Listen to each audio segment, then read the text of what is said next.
आज के समय में जो बच्चे हैं वो विदेश की तरफ रुख कर रहे हैं।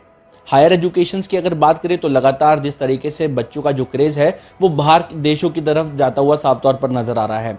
ऐसे में कई बच्चे जो हैं विदेश नहीं जा पाते, प्रॉपर गाइडेंस जो है उनको नहीं मिल पाती। यमुनानगर की अगर बात करें तो आईपीएस वीज़ा सेंटर खुल चुका है और ऐसे में बच्चों को प्रॉपर गाइडेंस के लिए जो है यहाँ पर हमारे साथ मौजूद हैं Vinod ji. IPS visa centre किस तरीके से जो सर्विसेज है वो प्रोवाइड कर रहा है और जो डिफ़िकल्टीज बच्चों को आती हैं कैसे सॉल्व की जा रही है?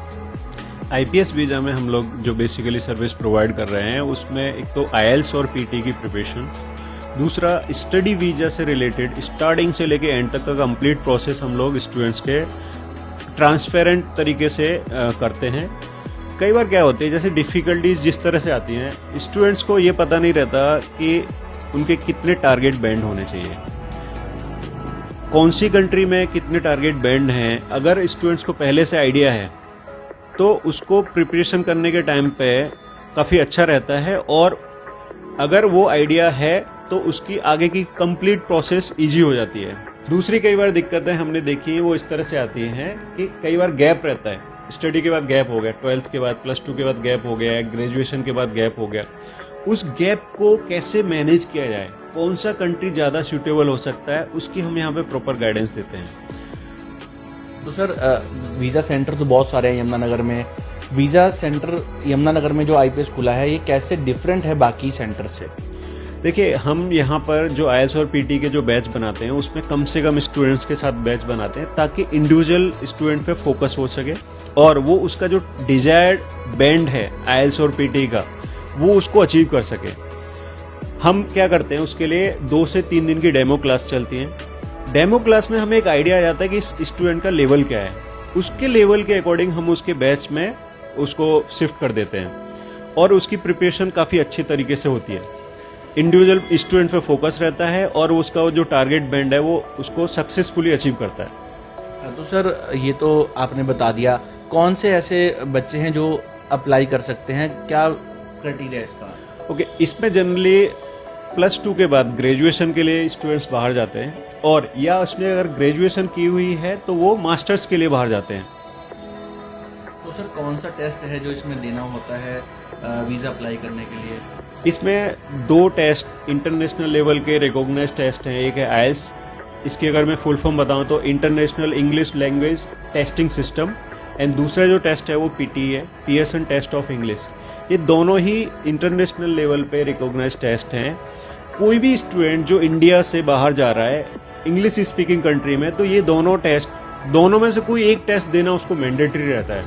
आईएलटीएस जो है वो इंटरनेशनली मेजॉरिटी कंट्रीज में चलता है, पीटी ही जो है वो सेलेक्टेड कंट्रीज में चलता है। जैसे अगर मैं आईएलटीएस की बात करूँ तो यूके, वो कोई भी, यूके हुआ, ऑस्ट्रेलिया हुआ, न्यूजीलैंड हुआ, यूएसए हुआ, कोई भी कंट्री में चलेगा। बट अगर मैं पीटी की बात करूँ तो पीटी जनरली ऑस्ट्रेलिया में चलता है, यूके में चलता है, इस तरह से। तो सर ये तो आपने बता दिया कि इसमें जो टाइम पीरियड है वो कितने टाइम पीरियड जो है इसमें वीज़ा अप्लाई करने में?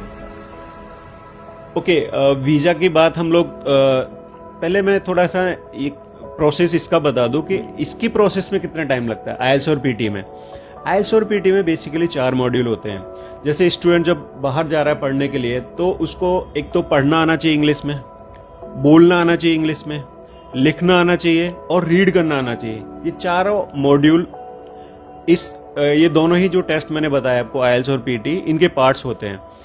इनकी टोटल जो प्रोसेसिंग टाइम रहती है, अगर स्टूडेंट्स की इंग्लिश अच्छी है तो तकरीबन वो 45 डेज में ये एग्ज़ाम को क्रैक कर देता है। बट हमने अमूमन देखा है कि एवरेज स्टूडेंट्स इस एग्ज़ाम को 3 महीने में निकाल देता है। तो सर कंट्री कैसे चूज़ की जाती है? उस बच्चों के जो टेस्ट आते हैं, उस जो पॉइंट्स आते हैं उसके बिहाफ पे या कोई और? जनरली हम एक्चुअली ना ये जो कंट्री चूज़ करने के लिए ना 3 क्राइटेरिया रहते हैं।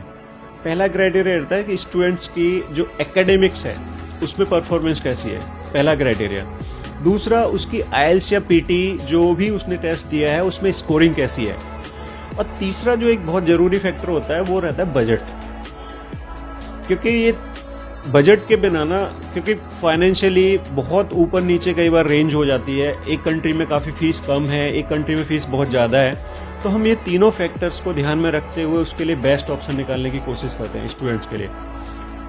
मैंने जो बताया एकेडमिक्स, आईएलटीएस और पीटी के स्कोर और बजट, ये 3 पॉइंट्स के बेसिस पे हम उसके लिए बेस्ट ऑप्शन डिसाइड करते हैं। सर एक क्वेश्चन और आता है इसमें, कहीं जो है +2 कर लेते हैं या जो उनकी क्राइटेरिया है बाहर जाने का वो पूरा हो जाता है, उसके बाद गैप आ जाता है, तो वो गैप क्लियर जो होता है, वो गैप जो आ जाता है उसके बाद कैसे वो अप्लाई कर सकता है या नहीं? गैप का केस इस तरह से रहता है, जैसे कुछ कंट्रीज में ना गैप आने के बाद चांसेस बहुत कम हो जाते हैं। जैसे ऑस्ट्रेलिया की अगर बात करें आप, तो ऑस्ट्रेलिया में 9 से 12 महीने तक का गैप चलता है। एग्जाम्पल के तौर पे अगर किसी ने जुलाई 2022 में 12th किया है, +2 किया है, तो वो सितंबर 2023 तक इनटेक में जा सकता है। अगर मैं कनाडा की बात करूं तो कनाडा में कई बार 2 साल तक का गैप चल जाता है। अगर गैप ज़्यादा हो गया, कोई भी वजह से गैप ज़्यादा हो गया, तो सबसे ज़्यादा बेस्ट ऑप्शन जो निकलता है वो यूके हो सकता है। यूके में अप टू 10 ईयर गैप चल जाता है।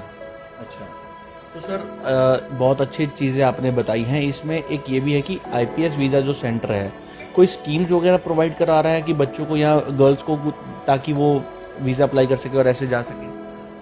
जी बिल्कुल, हम यहाँ पर ना गर्ल्स स्टूडेंट्स के लिए स्पेशली अप टू 50% का फीस पे डिस्काउंट दे रहे हैं। और जो बॉयज़ हैं, मतलब बाकी स्टूडेंट्स अगर बोलें, तो हम उसमें स्पेशली ऐसा कर रहे हैं कि हमारा एक एंट्रेंस टेस्ट होता है, छोटा सा टेस्ट है, अच्छा, उसको अगर कोई स्टूडेंट क्रैक करता है तो उसको स्पेशल फीस पे डिस्काउंट रहता है। धन्यवाद सर बात करने के लिए। तो सर ने बहुत अच्छी चीज़ें बताई हैं, और स्पेशल जो यहाँ पर एक क्राइटेरिया रहता है, जो प्रॉब्लम्स डिफ़िकल्टीज़ जो बच्चों को आती हैं उसको सॉल्व करने के लिए जो है यहाँ पर जो है काम किया जाएगा। ग्राउंड लेवल से जो जुड़ी चीज़ें हैं उस पर यहाँ पर काम किया जाएगा। बेसिकली बच्चों को जो है क्लियर नहीं होता कि उनको कौन सी कंट्री में जाना है। स्पेशल बात यह है कि यहाँ पर उस प्रॉपर गाइडेंस जो है वो यहाँ पर बच्चों को मिलेगी, और वो एक कंट्री को चूज़ कर पाएंगे कि उन्होंने आगे जाकर क्या करना है। तो बहुत अच्छी चीज़ें जो हैं वो आईपीएस सेंटर की तरफ से हमें जानने को मिली हैं। आशा करते हैं कि आपको जो ये हमारा सेगमेंट है ये अच्छा लगा होगा, और आने वाले दिनों में हम और भी ऐसी वीडियोस जो हैं एजुकेशन से या मेडिकल से या और भी जो लोगों की प्रॉब्लम्स जो फेस करते हैं उसको लेकर हम आपके साथ बने रहेंगे। तब तक के लिए धन्यवाद। कैमरामैन राजकुमार के साथ राहुल सेजवानी, सिटी लाइव।